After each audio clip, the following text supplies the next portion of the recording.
Hello guys, welcome to Gayatri steno coaching zone. हमारे channel पर आपको मिलेंगी हिंदी और इंग्लिश की डिफरेंट स्पीड की डिक्टेशंस। अगर आपको हमारा चैनल अच्छा लगे तो लाइक करें, कमेंट करें, वीडियो को शेयर करें और चैनल को सब्सक्राइब करना ना भूलें। आइए गाइस, स्टार्ट करते हैं अपनी डिक्टेशन, जिसकी स्पीड होगी 100 वर्ड्स पर मिनट।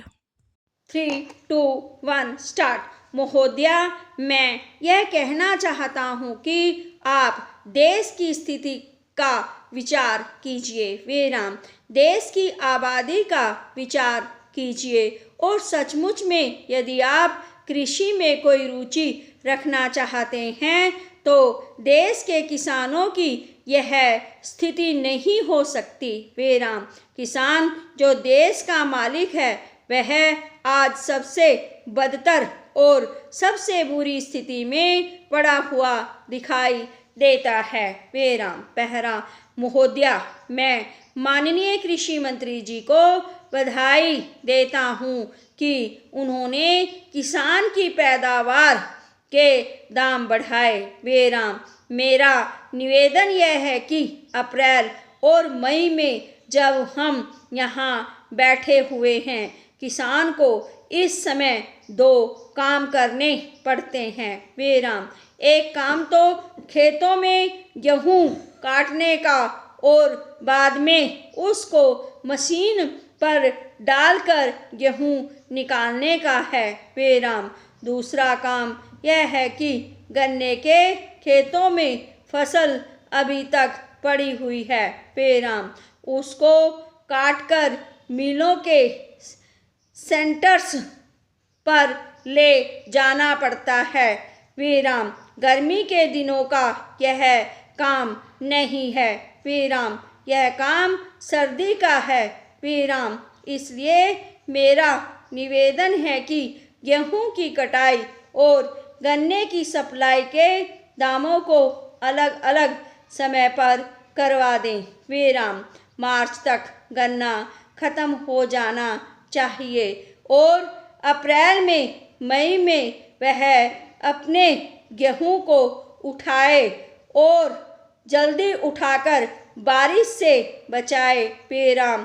मेरा निवेदन है कि भारत सरकार ने जो शुगर पॉलिसी बनाई है उसमें कृषि मंत्री जी संशोधन करें ताकि जो गन्ना आज भी उत्तर प्रदेश के जनपदों में खेती में पड़ा हुआ है वह मार्च तक खत्म हो जाए और किसान अप्रैल में अपने गेहूं की कटाई कर सके। विराम।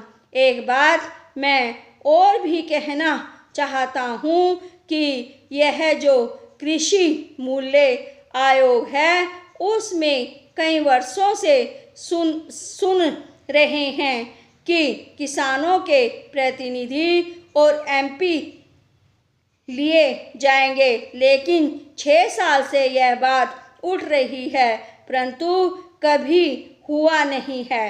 विराम।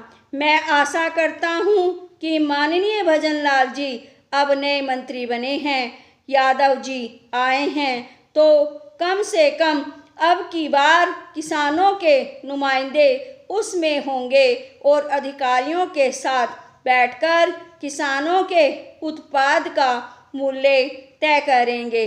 विराम।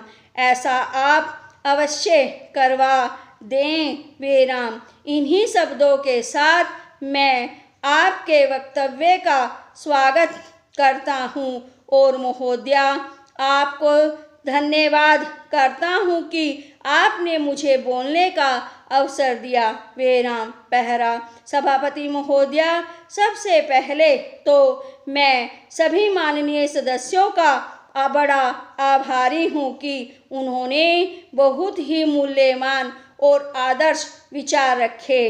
विराम। मैं जितना भी उनका धन्यवाद करूं मैं समझता हूं उतना ही थोड़ा है। विराम। बहुत अच्छे सुझाव भी दिए हैं और जानकारी भी दी और कुछ हमारे सदस्य हैं जो विशेषज्ञ भी हैं इस बारे में, उन्होंने बहुत अच्छी बातें कही। विराम। बहुत से नेता यहाँ किसानों के नेता भी हैं वे राम, उन्होंने भी बहुत अच्छी बातें कही जो किसानों के हित में हैं वे राम। मैं सबको मुबारकबाद देना चाहता हूँ वे राम। आप जानते हैं कि हमारा मुल्क कृषि प्रधान देश है वे राम। 75% देश की आबादी गाँव में निवास करती है, जिनकी तरफ सरकार ध्यान नहीं देती वे राम।